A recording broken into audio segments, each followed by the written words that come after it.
Assalamualaikum warahmatullahi wabarakatuh. Kami dari kelompok 10, yaitu yang beranggotakan 5 orang. Yang pertama ada Anissa Septi Anggerwati, yang kedua ada Revi Ardian, yang ketiga ada Diki Wahyu Prasetya, yang keempat ada Lalu Avandi Kusnanda, dan yang terakhir ada Zamzami Ramadan. Di sini kami akan mempresentasikan seorang arsitek yang terkenal di Italia, yaitu yang berasal dari Italia, yang bernama Aldo Rossi. Aldo Rossi adalah seorang arsitek dan perancang yang berasal dari Italia, yang saat itu dia berumur 66 tahun, mendapatkan atau meraih pengakuan internasional di 4 ranah yang berbeda, yaitu teori, penggambaran, arsitektur, dan desain produk. Ia adalah orang Italia pertama yang meraih penghargaan Pritzker untuk arsitektur. Apa sih penghargaan Pritzker itu? Atau yang disebut dengan penghargaan Nobel dari bidang arsitektur, yaitu dianugerahi setiap tahun untuk menghormati seorang arsitek atau para arsitek yang masih hidup, yang membangun karya yang menunjukkan kombinasi dari kualitas talenta, visi, dan komitmen yang telah memproduksi kontribusi konsisten dan signifikan untuk kemanusiaan dan membangun lingkungan melalui seni dan arsitektur. Aldo Rossi ini urutan yang ke-13 yang mendapatkan penghargaan Pritzker, yaitu diraihnya pada tahun 1990.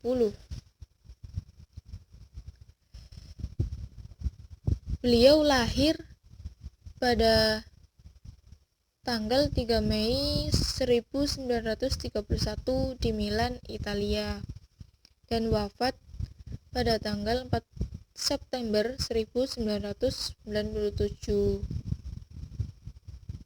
yaitu tepat pada umurnya yang ke-66 tahun di Milan, Italia.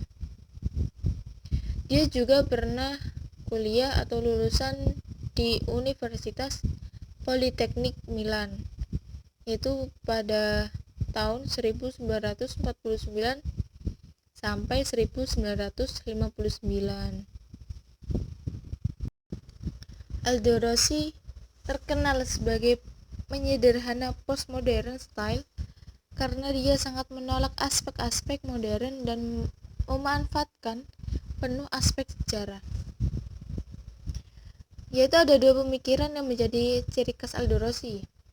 Yang pertama, Aldo Rossi melihat kota sebagai artefak yang terdiri dari hubungan tapak dan peristiwa. Yang kedua, arsitektur adalah sesuatu yang berkelanjutan, yang berhubungan dengan sesuatu yang mendahuluinya. Maksudnya, karya seni atau yang dibuatnya itu arsitektur itu akan terus berkelanjutan.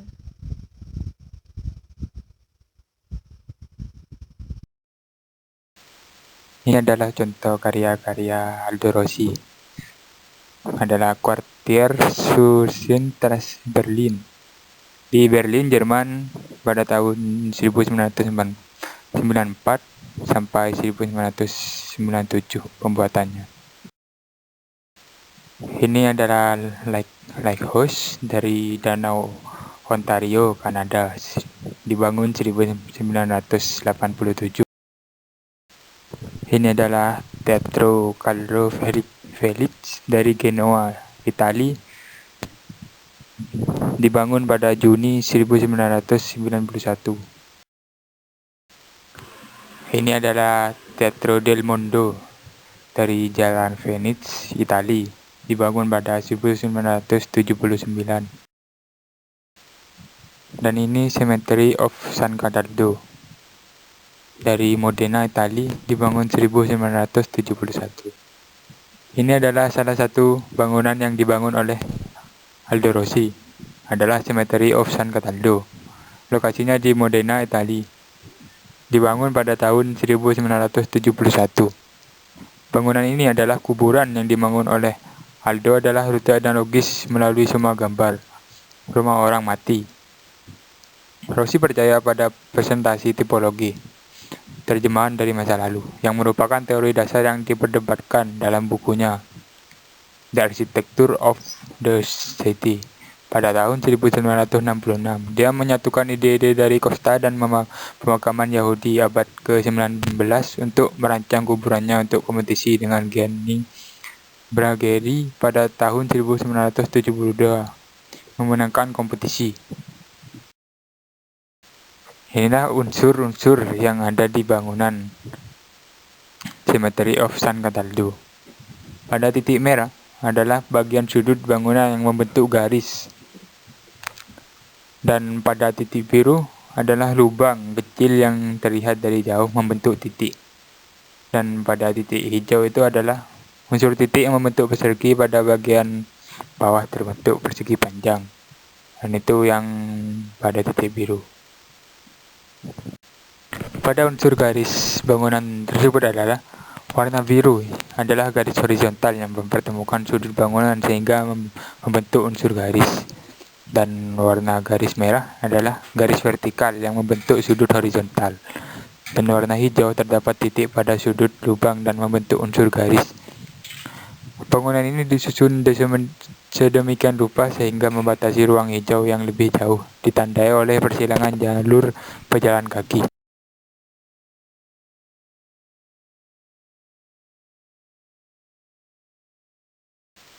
Pada unsur bentuk adalah warna biru adalah unsur titik dari garis vertikal dengan horizontal yang menyatu, membentuk kubus yang terinspirasi dari bentuk ossuarium.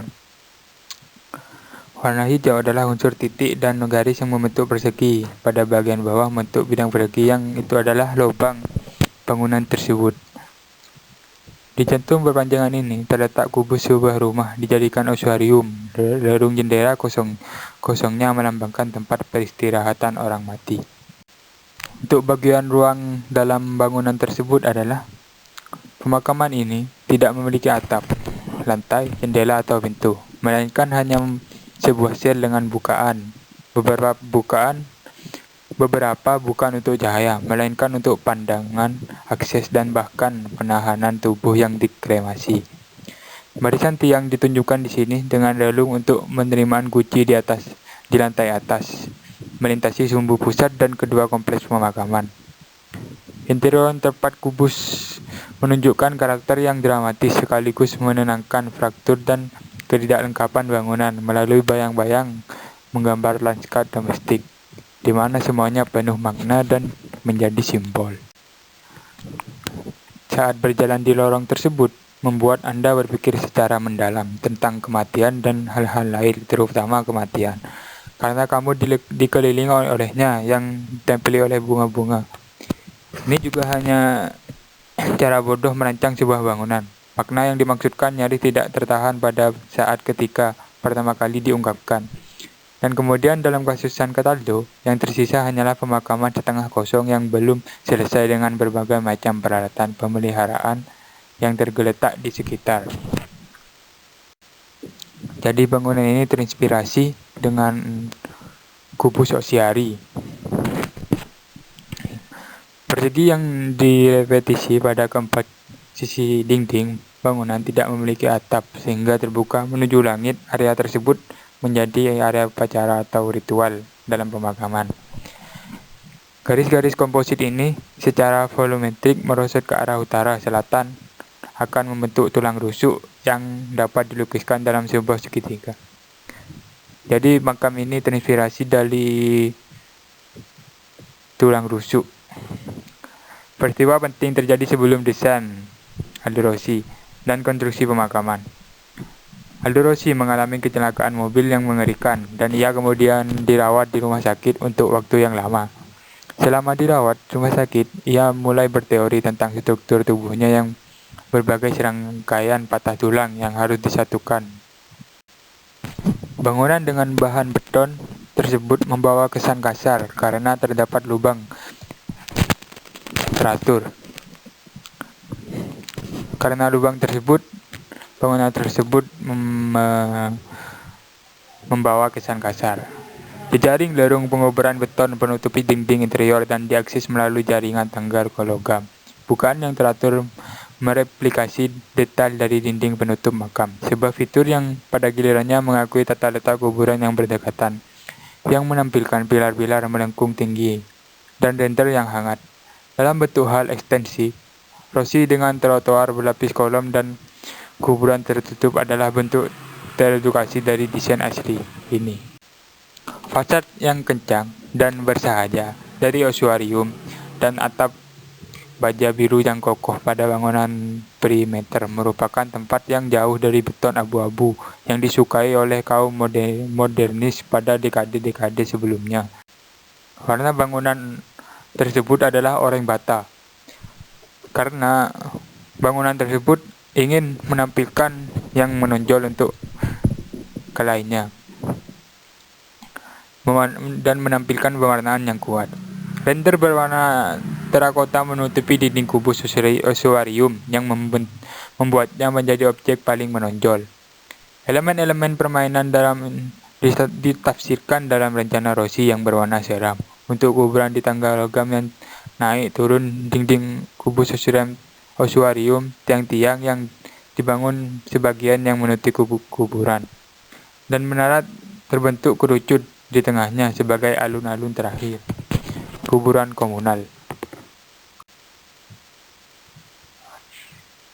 Itu juga proyek pertama di mana ia menggunakan warna secara luas dengan atap langit biru, mawar pucat pelestaran dinding makam, dan merah tua dari osuarium kubik, kata Lopez kepada Dizon. Ini bisa dilihat sebagai tanda awal dari suatu fitur yang umumnya dikaitkan dengan postmodernisme. Bangunan yang berbentuk kubus tersebut dan bagian samping bangunan tersebut terlihat sama dan proporsional. Untuk lubang bagian bawah dan tinggi tangga dan lebar tangga sangatlah proporsional untuk ukuran manusia untuk melewatinya. Pada gambar di samping, terlihat manusia yang menunjukkan skala dengan bangunan 12 kali 12 tersebut, yang dimana manusia sangatlah proporsional. Dengan lubang persegi panjang yang teratur tersebut membuat pas dengan skala manusia tersebut. Bagian tangga cukup dilewati dua orang saling berseberangan dan membuat skala yang pas untuk manusia. Bangunan makam tersebut sangatlah simetris dikarenakan bangunan tersebut berbentuk kubus yang artinya jika dibagi dua berbentuknya bangunan yang sama antara dua sisi. Pada bentuk kubus bangunan tersebut terdapat lubang kecil yang teratur dan bagian bawah terdapat persegi panjang yang teratur juga. Untuk bagian dalam kubus tersebut terdapat materian tiang dan tangga yang beraturan dan ditambah dengan bagian tembok yang mempunyai bolongan yang sama. Untuk tampak luar pada bangunan terdapat lubang teratur yang memberikan keserasian pada bangunan tersebut. Untuk warna orange tersebut membuat kesatuan karena warna tampak luar bangunan tersebut didominasi satu warna saja. Bagian dalam ruangan mempunyai elemen-elemen tiang yang diulang-ulang sehingga mempunyai ritme yang teratur. Lorong pada bangunan tersebut terdapat bunga yang menempel di tembok yang memiliki ritme yang teratur. Penekanan prinsip desain bangunan terletak pada warna yang mencolok pada bangunan berbentuk kubus tersebut yang berwarna oranye bata, di antara warna-warna yang dinominasi biru dan putih. Dan seakan-akan bangunan tersebut memiliki daya tarik tersendiri. Penekanan prinsip desain bangunan terletak pada bangunan yang membentuk persegi atau kubus. Di tengah-tengah bangunan tidak terdapat atap, melainkan hanya bolongan besar. Pada tampang luar kubus terdapat lubang yang mendominasi bangunan tersebut. Sekian dari kelompok kami. Assalamualaikum warahmatullahi wabarakatuh.